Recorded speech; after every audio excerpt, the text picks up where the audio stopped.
제도의 신청이라는 주제입니다. 한번 실패하고 다시 이제 들어 신청하는 걸 말하는데 제도의 파산 불어라고 하는데 관련 판례가 2011 107 하나입니다. 그리고 559조 2항이 어떻게 되어 있냐면 면책 신청의 기각 사유라는 제목이 있습니다. 여기 보시면은 1항의 규정에 의하여 면책 신청이 기각된 채무자는 동일한 파산에 관하여 다시 면책 신청을 할 수 없다라고 되어 있고, 이 동일한 파산이 무엇이냐라는 것이 결국 문제의 핵심입니다.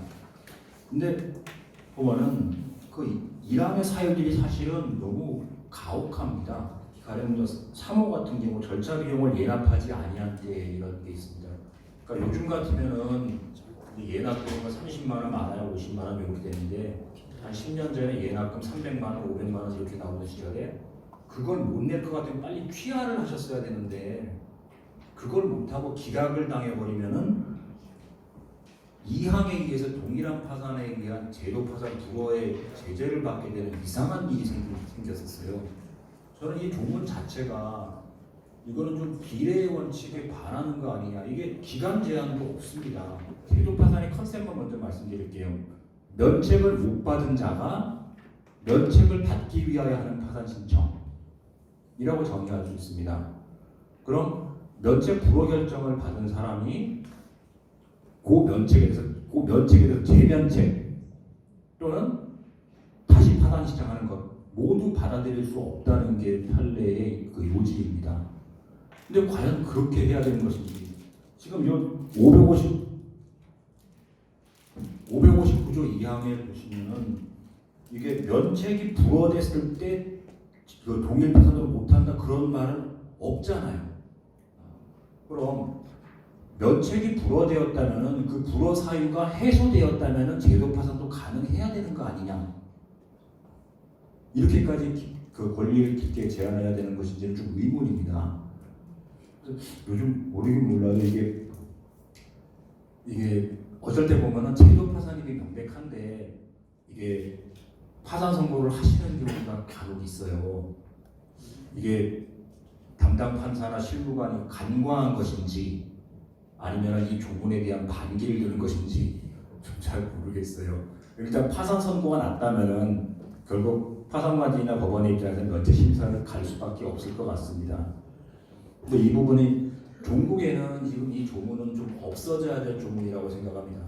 폐지해야 될 조문이라고 보고, 실무적으로는 이제 이 동일한 파산의 컨셉을 좀 좁게 해석해 보려는 시도는 있습니다. 입법적으로 좀 재검토가 필요한 조문이라고 되어 있다고 생각하고 있습니다. 그 다음에 말씀드린 게 제도의 회생이라고 제가 써놓은 부분이 있는데, 이건 이제 2장의 회생 절차를, 2편의 회생 절차를 얘기하는 겁니다. 우리가 회생 절차를 진행할 때 어떤 일이 일어나게 되냐면은 법인회생 같은 건 이제 우리 많이 들어보니까 그 얘기를 해볼게요.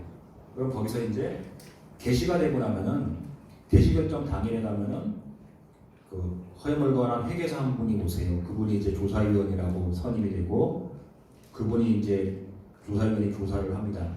주된 테마는 이제 기업가치 요건, 아까 첫 시간에 말씀드린 기업가치 요건을 통과하는지를 보는 거고, 그 밖에 뭐 부인 사유의 종부라든가 그 밖에 징벌적 소각 사유, 가령 뭐 특수관계자들이 회사의 파탄의 원인을 제공하였다, 뭐 이런 경우에는 그 회사 구주주 지분을 3주 이상 병합하도록 되어 있습니다. 그런 징벌적 지분 소각 사유가 있는 것인가, 또 출자 이행을 하지 않은 자가 있나, 그럼 출자 이행 청구를 해야 되니까 뭐 그런 것들을 조사를 하는 사람입니다. 근데 그 사람이 이 회사는 기업 가치가 안 나옵니다 라고 판단을 내렸다면은 법원에서는 회생 절차를 폐지할 수밖에 없습니다. 이 경우 선택은 법원에서 좀 규모가 있는 회사 같으면 주심 판사가 불러다 놓고 물어요. 이거 폐지하고 신청 전의 단계로 돌아갈래?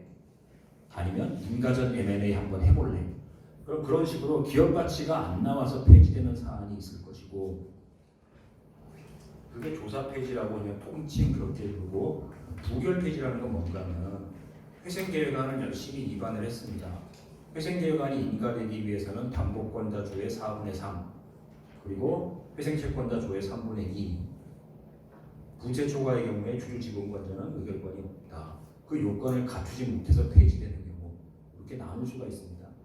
그럼 그 부분에 대해서 이제 임원들이 우리 회사 억울해 다시 할 거야 라고 제도 파산 신청하는 경우가 있습니다. 그럼 전 단계에서 조사 결과 기업 가치가 안 나온다라는 사유로 폐지가 되었다면 메모를 좀 해주시면 좋을 것 같습니다. 기업 가치가 회복되었다는 점에 대한 소명이 필요합니다. 그리고 부결 폐지의 경우에는 지난번 회생조차에서 반대했던 자, 반대 채권자의 번의 가능성에 대한 소명. 그럼 보통의 경우에는 지난번 단계에서 조사위원이 조사한 결과 기업 가치가 안 나온다, 청산 가치가 계속 기업 가치를 초과한다라는 판단이 나왔다면은 이번에 기업 가치가 회복되었는지 여부를 확인하기 위해서 다시 조사위원을 선임합니다. 제도의 회생 신청의 경우에 보통의 100% 그래요. 그걸 이제 개시전 조사 이렇게 부릅니다. 그 개시전 조사에 대해서 이제 제가 좀 몇 가지를 적어놨습니다. 그 개시전 조사는 근데 조금 최근에 요금 현행 실무 자체가 좀 개시전 조사를 좀 남용하는 거 아니냐 하는 부분은 좀 있습니다. 이게 지금 우리 법 49조 1항에는 어떻게 되어 있냐면은 1개월 이내에 개시 여부를 결정하여야 한다 이렇게 나와 있습니다. 과거 회사 정리법 시절에는 그 청산 가치가 큰 경우를 가리켜서 그 정리 절차 기각 사유로 적고 있었어요.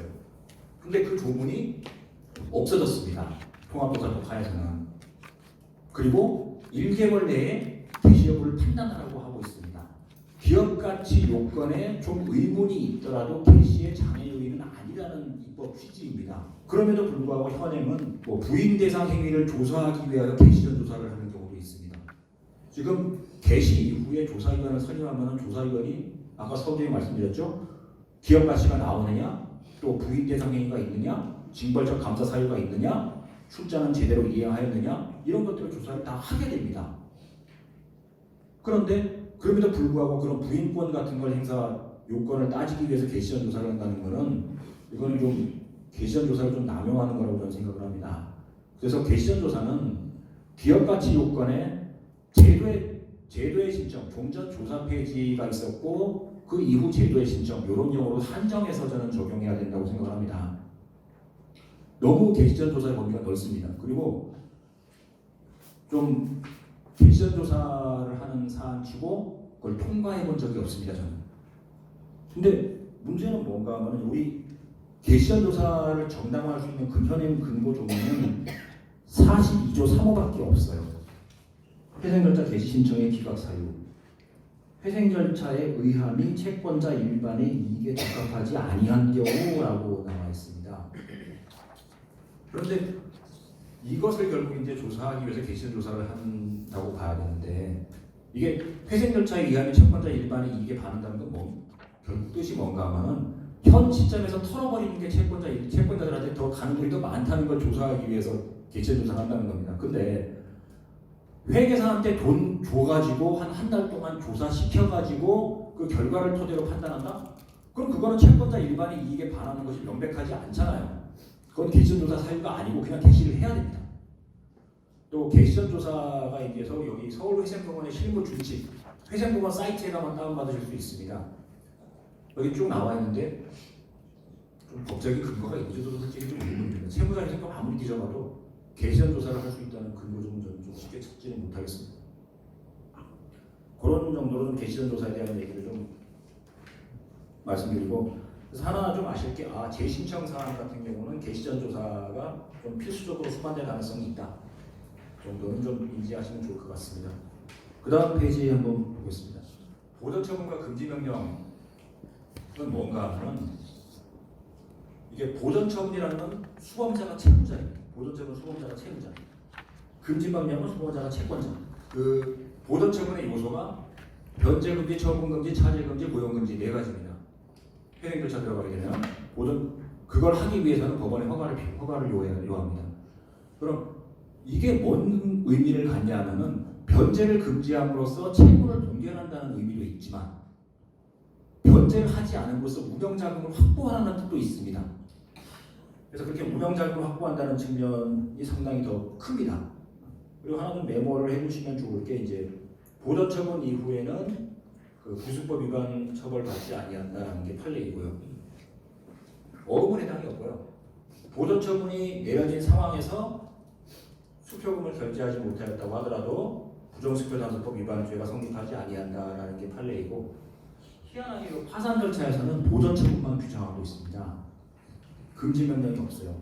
우리 실무책자에서는 그 보전 처분으로 중지 명령이나 금지 명령을 할 수 있다. 보전 처분으로 그렇게 써 있습니다. 우리 파산 선고가 내려지게 되면은 기존의 파산 채권, 그러니까 담보권이 아니라 일반 파산 채권에 기초한 강제 집행기가 희호가 됩니다. 파산 선고가 있게 되면은 가압류 가처분이나 압류 추심 같은 게 다 해제가 됩니다. 외관만 남아 있는 거예요. 그런데 그럼 파산 선고 시점을 기준으로 해제를 시키고 있다는 그 의미는 뭔가 하면은 파산 선고 전일까지 집행이 종료되었다면은 그 집행은 유효한 집행이 된다는 의미를 아울러 담고 있습니다. 그럼 채권자 입장에서는 파산 선고가 내려지기 전에 집행을 종료함으로써 자신의 채권을 회수할 이익을 보호해야 됩니다. 그게 제 생각이에요. 그래서 파산법에 금지 명령이나 포괄적 금지 명령이 없는 것은 선고 전까지 자율적인 집행을 허용하겠다는 뜻으로 저는 새기고 있습니다. 그리고 계획위생 절차도 마찬가지로 중지 명령, 금지 명령이 있고, 그리고 그 회생 절차에서도 여기 이제 포괄적 금지 명령으로 그 대상의 체납 처분은 제외된다라고 되어 있는데, 이것에 대해서 이제 입법론상 의문이다라고 라는 견해를 표명하시는 게 우리 회생법원 실무책자의 견해이고, 45조 내지 47조 조문을 쭉 들여다보게 되면은 그 조세 채권에 대한 조세 채권도 마찬가지로 저 금지 명령에 포섭되는 걸로 저는 해석이 돼요. 조세 채권 같은 것에 대해서 개별적인 중지 명령을 규정하고 있습니다. 그리고 그 다음에 포괄적 금지 명령에 대해서는 개별적 중지 명령으로는 실효를 거두지 못할 때 포괄적 금지 명령을 한다 이렇게 규정하고 있습니다. 그럼 당연히 포괄적 금지 명령의 대상에는 조세 채권도 포함되는 거 아니냐? 저는 그렇게 조문을 체계를 읽고 있습니다.